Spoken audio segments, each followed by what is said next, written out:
What's up, everybody? Welcome back to the channel. This here's Legitical Response. We cover political news. We keep you up to date and keep you informed with everything that the government does. Now, we've been covering the contempt of the Biden administration, if you will. The fact that the Biden administration refuses to comply with oversight. Just outright just says, no, we're not going to do that. We don't care about what you say. So, House Republicans got pissed off about that, and they said, okay, we're going to file contempt charges. We covered this.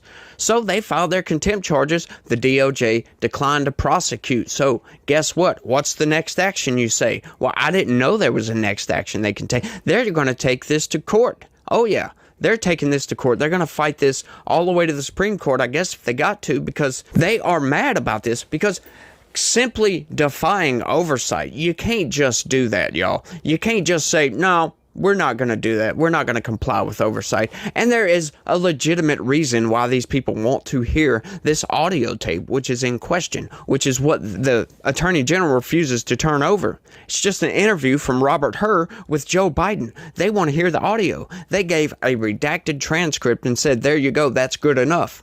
Well, no, we want to hear it because the DOJ has a clear history of altering those transcripts, and it's redacted in the first place. And they say they only took out extra words like and I. You know how Biden does. He's quote-unquote lifelong stutter. But, I've debunked that. You go back and look at some of his past speeches. He doesn't stutter at all. But the Democrats, they love saying, oh, he's got a lifelong stutter, folks. But House Republicans are going to push this to the limit. They're going to push it as far as they can. And, congratulations on them. Good. I'm glad you're doing that. Show these people that they can't just deny oversight. They have to comply with oversight. That is what the oversight is for. If it wasn't for oversight, the Biden administration would be able to just do anything they wanted to do. And we can't have a rogue administration just doing whatever the hell they wanted to do. So let's go ahead and get into the story right quick, because this is quite interesting. Speaker Johnson says House will go to court for Biden audio after Justice Department refused to prosecute. Yep, that's right. Speaker Mike Johnson said Friday that the House will go to court to enforce the subpoena against Attorney General Merrick Garland for access to President Joe Biden's special counsel audio interview, hours after the Justice Department refused to prosecute Republicans' contempt of Congress charge. It is sadly predictable that the Biden administration's Justice Department will not prosecute Garland for defying congressional subpoenas, even though the department aggressively prosecuted Steve Bannon and Peter Navarro for the exact same thing, Johnson said in a statement. This is yet another example of the two-tier justice system brought to us by the Biden administration. And he is right. He is claiming executive privilege over this audio. The Democrats are going after Steve Bannon for the exact same thing. Steve Bannon has to report to jail on July 1st for a 4-month sentence. Peter Navarro is currently sitting in jail, a 76-year-old man who refused to comply with the January 6th committee. President Trump ordered executive privilege over the crap that they were going after Steve Bannon for. And the Democrats didn't care. And the Justice Department went after Steve Bannon. They went ahead and prosecuted him for not showing up to that committee hearing, that BS committee hearing. And they're not going to go after Merrick Garland. This is just outright proving, once again, like Mike Johnson said, showing the two-tier justice system that we have in this country. And now that Hunter Biden's been convicted, you got Democrats all over the place saying, oh, no, see, there's not no two-tier justice system. The Justice Department went after Hunter Biden. Yeah, you know what? They kind of had to. They tend to forget about that sweetheart deal that they were trying to give to Hunter Biden, that the judge said, hell no, I can't touch this. Are you guys crazy? I'll get disbarred for doing this. They were trying to offer immunity to Hunter Biden, not only Hunter Biden, but Hunter Biden and several of his cohorts, if you will. They were offering immunity on all kinds on a litany of different things, right? Like the gun charge, the tax charges, and some other stuff too. Immunity, for God's sakes. and there's not a two-tier justice system, and the judge turned it down, said, no, I can't do this. So what is the DOJ going to do? They have to move forward. They had to go forward with this and prosecute. They had no other choice. And Democrats going to come out and say, see, there's not no, they convicted Hunter Biden. Yeah, get off your freaking high horse and open your freaking eyes. But Democrats don't want to do that. They just want to push their BS bogus narrative that there's no two-tier justice system. Well, I think Donald Trump has proved that outright. In a letter to Johnson earlier Friday, a Justice Department official cited the agency's long-standing position and uniform practice to not prosecute officials who do not comply with subpoenas because of a president's claim of executive privilege. That's exactly what they went after Steve Bannon for, like I said. The Democratic president last month asserted as executive privilege to block the release of the audio, which the White House says Republicans want only for political purposes. No, they want it for oversight purposes. And you can sit there and say it's for political purposes, but that doesn't mean that you saying that means it's true. They have legitimate oversight authority over that audio, and they want that freaking audio. It's just ridiculous, these people. Republicans move forward with the contempt effort anyway, voting Wednesday to punish Garland for refusing to provide the recording. Assistant Attorney General Carlos Felipe Uriarte noted that the Justice Department, under presidents of both political parties, has declined to prosecute in similar circumstances when there has been a claim of executive privilege. Yeah, and they've also moved forward with contempt charges where there was claims of executive privilege, hence Steve Bannon, once again. Accordingly, the department will not bring the congressional contempt citation before a grand jury or take any other action to prosecute the Attorney General, Uriarte said in a letter to Johnson. The letter did not specify who in the Justice Department made the decision. Republicans were incensed when the special counsel Robert Hur declined to prosecute Biden over his handling of classified documents and quickly opened an investigation. GOP lawmakers, led by Reps Jim Jordan and James Comer, sent a subpoena for audio of Hur's interview with Biden, but the Justice Department only turned over some of the records, leaving out audio of the interview with the president. And congressional lawmakers wanted that audio. They wanted to hear what Joe Biden was saying. They wanted to hear the and the I's. And they wanted to hear for themselves because they got a redacted transcript. And sure, you can read out the transcript, but you don't get inflections. You don't get all the pauses. You don't get anything. You don't get emotion in transcript. That's why I don't like text messaging, because you can send a text message and somebody interpret that text message as hostile when it wasn't meant to be. I had this problem a lot. I would send a logical text message and somebody say, well, why are you so mad about this? I'm like, I wasn't mad. What are you talking about? That was just a statement of fact. But you can't get those nuances, if you will, from a transcript, especially a redacted transcript. We don't want the redactions. Couldn't even send over an unredacted transcript, for God's sakes.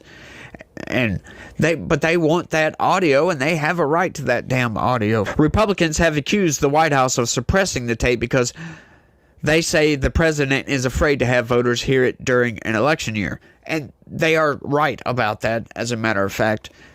But, Joe Biden is doing a pretty good job of undermining his own damn campaign every time he gets in front of a freaking camera. A spokesperson for Jordan criticized the Justice Department's move Friday, saying, "The rule of law for thee, but not for me." And that's correct. A transcript of the Hur interview showed Biden struggling to recall some dates and occasionally confusing some details, something longtime aides say he's done for years in both public and private, but otherwise showing deep recall in other areas. Biden and his aides are particularly sensitive to questions about his age. You damn right they are. And that's funny, they say the transcript showed that. How is it going to show Joe Biden struggling to remember something? How long of a pause does he take before he says something? They're not going to put that pause on the damn transcript. No, they're just going to type it out how it was. That's what they want to hear. They want to hear how long of a pause. How hard did he have to struggle with this? Because there is genuine 25th Amendment questions around Joe Biden right now. His brain doesn't work anymore. We've seen this. There's clip after clip after clip of Biden struggling to talk. Just look at his recent stuff.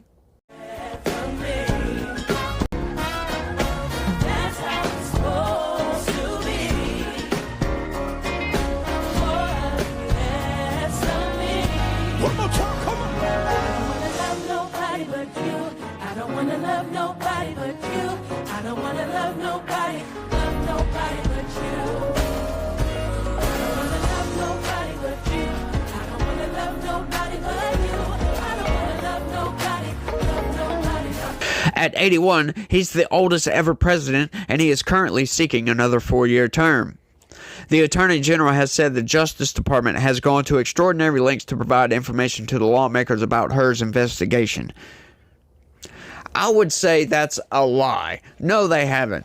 They haven't gone to extraordinary length. They've only barely complied with some requests for oversight. They haven't gone to extraordinary lengths. I don't know where the hell they get off trying to say that. Like, providing a redacted document, is that extraordinary? Yeah, it might be extraordinary in the opposite direction from what they're trying to say here. It's all just BS. Garland has said releasing the audio could jeopardize future sensitive investigations because the witnesses might be less likely to cooperate if they know their interviews might become public. I'm sorry, that is not a defense. You cannot put out a legal defense that's based on a hypothetical. I'm sorry, the legal process doesn't work that way. You can't just hypothesize about something and say, oh, well, it might jeopardize future investigations if we give this audio out. Really, people might be scared to testify. They might be scared to cooperate with DOJ investigators. I'm sorry, that doesn't work. That's a hypothetical based upon a hypothetical. Yeah, that's double hypothetical, if you will. That doesn't work. You can't just brush off oversight because of a hypothetical. That is not a legal defense. Coming from the Department of Justice, this doesn't surprise me, folks. In a letter last month detailing Biden's decision to assert executive privilege, the White House counsel Ed Siskel accused Republicans of seeking the recordings so they can chop them up and distort them to attack the president. Executive privilege gives presidents the right to keep information from the courts, Congress, and the public to protect the confidentiality of decision-making, though it can be challenged in court. The Justice Department noted that it also declined to prosecute Attorney General Bill Barr, who was held in contempt in 2019. The democratically controlled House voted to issue a referral against Barr after he refused to turn over documents related to special counsel investigation into former President Donald Trump. That's because that was a democratically led House that was absolutely going insane with Trump derangement syndrome. It is no surprise that the Department of Justice refused. But should they have turned over the evidence? Yes. You cannot just brush off oversight. I don't care who's in office. Donald Trump, the Pope could be in office. You can't just brush off oversight. It was wrong for them to do it then, and it's wrong for them to do it now. I don't care. Once again, I have no problems with going after Donald Trump. If he gets into office and he starts brushing off oversight and doing the exact same crap that Joe Biden is doing, I will be on these videos yelling and screaming about it and saying, Trump can't do this. I regret voting for Trump. This was bullshit. You can't do that, Donald Trump. However, this is not Donald Trump. This is Joe Biden, and Joe Biden has a long history of brushing off oversight, brushing off the Supreme Court, and just not caring about the rule of law. The open borders, for example. The Justice Department similarly declined to prosecute former Trump White House Chief of Staff Mark Meadows after he was held in contempt of Congress for ceasing to cooperate with the January 6th committee investigating the attack on the U.S. Capitol. Years before that, then Attorney General Eric Holder was held in contempt related to the gun-running operation known as Operation Fast and Furious. the Justice Department also took no action against Holder, and maybe they should have. Maybe they should go ahead and cooperate with Congress, even though Congress may have been insane and it may have been partisan politics that they were playing. It doesn't really matter. You can say it's partisan, but if they have a legitimate claim for oversight, then you must comply with that. That is the whole reason Congress has oversight powers. And once again, I will state this to anybody out there that is listening that can make a difference. How about we transfer the U.S. Marshal's Office to work under Congress as well? So when we do have stuff like this, we don't have to just rely on the courts. We have some law enforcement here. We can actually go and detain these people and force them to do it. Force them into court. And give us a little bit more backbone for when we file contempt charges against somebody. I think that might be a legitimate reason to do that. Might be a good idea too. Let me know what you think down in the comment section. However, that's all I got for this one. I want to thank everybody for watching, and y'all try to have a good day and stay legitical. Peace.